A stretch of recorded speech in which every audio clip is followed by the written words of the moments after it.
Assalamualaikum warahmatullahi wabarakatuh.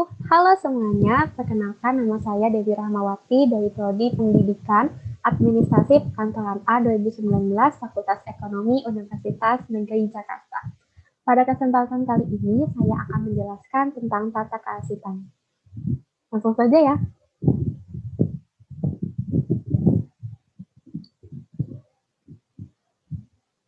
Nah, dalam tata keasipan ini dibagi menjadi dua. Pertama yaitu ada tata keasipan statis, dan di sebelah kiri saya yaitu materi tentang tata keasipan statis maksud saya. Dan yang sebelah kanan yaitu ada tata keasipan dinamis. Pertama, kita akan membahas tentang tata keasipan statis. Nah, sebelum membahas lebih lanjut tentang tata keasipan statis, kita harus mengetahui arsip statis itu apa sih? Nah, jadi arsip statis itu adalah arsip yang dihasilkan oleh pencipta arsip karena memiliki nilai guna kesejarahan, telah habisnya latensinya, dan berketerangan dipermanenkan yang telah diverifikasi baik secara langsung maupun tidak langsung oleh lembaga kearsipan. Jadi arsip statis ini kalau di perusahaan itu jarang digunakan, seperti itu. Kita lanjut ke ruang lingkup tata keasipan statis. Nah, jadi di ruang lingkup tata keasipan statis ini dibagi menjadi 4. Pertama yaitu ada pengelolaan tempat penyimpanan arsip statis, kedua ada pemeliharaan dan perawatan arsip statis, ketiga ada inventarisasi arsip statis, dan yang keempat pelayanan informasi arsip statis. Kita bahas satu-satu ya. Pertama yaitu ada pengelolaan tempat penyimpanan arsip statis. Arsip statis ini disimpan pada tempat sentral arsip adalah dalam rangka pemeliharaan fisik arsip.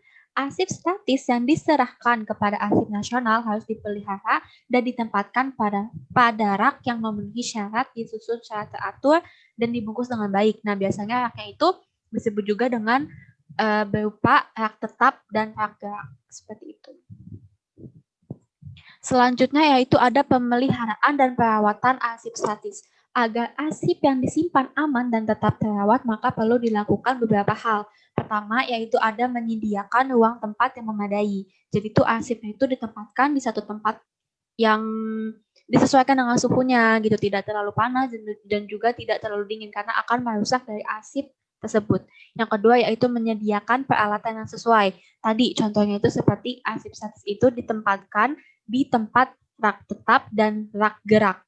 Selanjutnya yaitu ada memperhatikan kebersihan secara menyeluruh dan berkontinu. Nah, biasanya itu pembersihannya dilakukan berjadwal, bergantian, seperti itu. Yang keempat ada mempergunakan obat dalam pemberantasan hama atau jamur. Nah, ini biasanya tuh kalau arsip yang ditumpuk-tumpuk itu kan takutnya itu ada jamur seperti itu kan. Nah, jadi itu dia menggunakan obat untuk membatas jamur tersebut.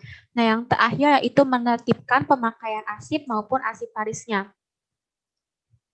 Menertibkan pemakai arsip ini bisa melakukan atau dipantau menggunakan kartu kendali. Selanjutnya yang ketiga yaitu ada inventarisasi arsip statis. Nah, inventarisasi arsip statis berarti kegiatan meneliti, menghitung, mencatat, memberi tanda pengenal tertentu berupa huruf, angka, atau kode lainnya sehingga mempermudah pengenalan, penyimpanan, dan pengurusan arsip agar pengurusan arsip statis ada manfaatnya bagi masa yang akan datang. Nah, biasanya itu inventarisasi arsip statis menggunakan kartu kendali atau yang lainnya. Selanjutnya itu ada pelayanan informasi arsip statis. Pada dasarnya, informasi yang terkandung dalam arsip statis adalah merupakan gambaran masa lalu untuk pertimbangan tindakan sekarang dan masa yang akan datang, sehingga kebijakan yang akan datang melihat data-data yang diperoleh pada masa lampau dan terbuka bagi yang berminat. Oke, selanjutnya kita akan membahas tentang tata kearsipan dinamis. Sama seperti sebelumnya, sebelum kita melanjutkan untuk menjelaskan tata kearsipan dinamis, ada baiknya kita tahu nih pengertian dari arsip dinamis itu seperti apa. Nah, jadi arsip dinamis adalah arsip yang digunakan secara langsung dalam perencanaan, pelaksanaan, penyelenggaraan kehidupan kebangsaan pada umumnya, atau dipergunakan secara langsung dalam penyelenggaraan administrasi negara. Jadi, tata kearsipan dinamis adalah suatu proses pengaturan dan penyimpanan arsip dinamis atas dasar sistem atau prosedur tertentu. Nah, biasanya arsip dinamis ini adalah arsip yang sering digunakan di dalam sebuah perusahaan kayak gitu. Beda dengan arsip statis ya. Kalau arsip statis itu yang jarang dan arsip dinamis itu yang sering digunakan.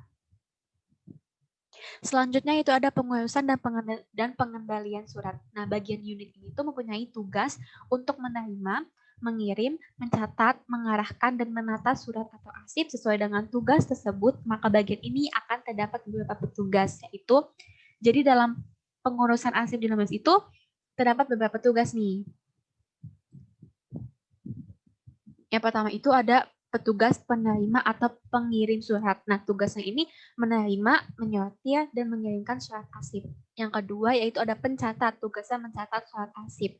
Yang ketiga ada pengarah, tugasnya mengarahkan ke bagian mana surat arsip tersebut perlu disampaikan. Dan yang keempat yaitu ada penata, tugasnya menata atau menyimpan arsip. Selanjutnya itu ada pengurusan surat masuk. Nah, jadi dalam surat masuk ini dikelompokkan nih. Pengelompokannya itu, jadi dari surat masuk itu dibagi menjadi dua nih, mana yang termasuk surat pribadi dan dari mana surat dinas. Nah, yang untuk surat dinas akan dibagi lagi mana yang termasuk surat rahasia dan mana surat yang termasuk tidak rahasia. Yang untuk tidak rahasia dibagi lagi menjadi surat yang penting dan menjadi tidak penting.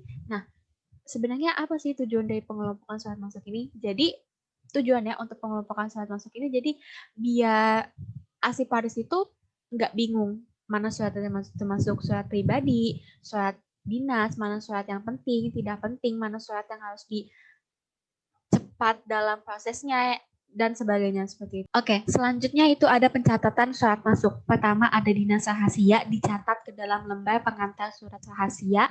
Kedua ada dinas tidak rahasia, dicatat ke dalam kartu kendali. Dan ketiga ada dinas biasa atau tidak penting, dicatat ke dalam lembar pengantar biasa.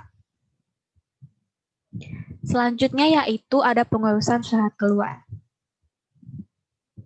Selanjutnya ada surat keluar. Pertama itu surat keluar dibuat konsepnya oleh pelaksana pengolah. Jadi itu dibuatnya itu isinya seperti apa, untuk siapa, seperti itu. Yang kedua, konsep surat keluar diserahkan kepada pimpinan pengelola untuk diteliti. Jadi setelah adanya konsep surat, setelah dibuatnya konsep surat tersebut akan diserahkan kepada pimpinan pengelola untuk diteliti.